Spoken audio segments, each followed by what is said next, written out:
When I saw these bees on this aircraft carrier in this weird place, I could tell right away that they were just at their limit. By the time I get to the bees, they're very exhausted. When they're swarming, they're looking for a place to live, and you don't know how long they've been out there looking. You don't know what they've been through. It was kind of a dire situation for them. Right away, I just set up my box and I started scooping them with my hand and trying to get them in. And I always set up my box so that they can march into the entrance so that they can go in easily. People always say, well, why don't they just fly? Why are they crawling or why are they running? And it's like, well, why don't you run everywhere? Because it's tiring. It's really tiring. And these bees were like super exhausted. They just started rushing into my box and they were very enthusiastic and they fanned their little wings to tell each other, like, come this way, come this way. I try to get the biggest handful possible and keep them together because they want to be together. They feel protected and safe and warm when they're together. So I try to get a big handful right away into the box. After they all went in my box, I set them up in my backyard.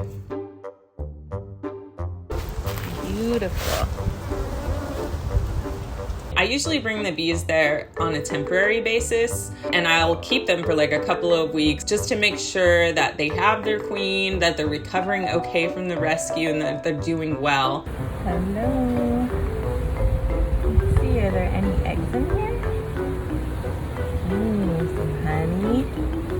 Nice. Ooh, there are eggs.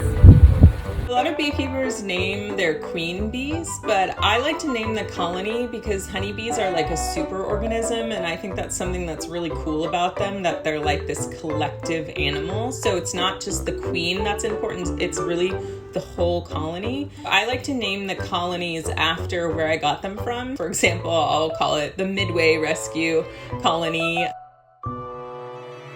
My relationship with bees just was really organic. I started out just reading about them, and right away I just feel like I fell in love with them. I never bought bees. I started right away just rescuing them, and people started finding out that I was doing that, and more people would call me.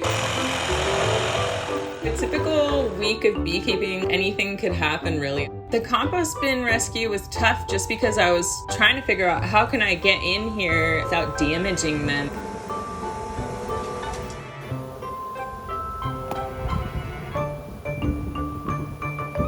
I think one of the most common misconceptions about bees is that they are kind of out to get people, that they're just flying around and they're ready to sting. When actually bees don't want to sting, that's not their goal. They're just out living their lives, trying to find flowers, and if they come up to you, it's very unlikely that they're trying to sting you. They might just think that you smell nice or that you have a bright color on, or they're just tired. Honeybees are super important because they're pollinators and they're pollinating a lot of the things that we eat. So an eggplant is a flower first and it has to be pollinated before it can grow into an eggplant. Pollinators and honeybees and other types of bees are helping to hold up the whole ecosystem because 80% of the plants on Earth need to be pollinated. So that's why it's super important to have bees and to have beekeepers taking care of them and, making sure that they're healthy.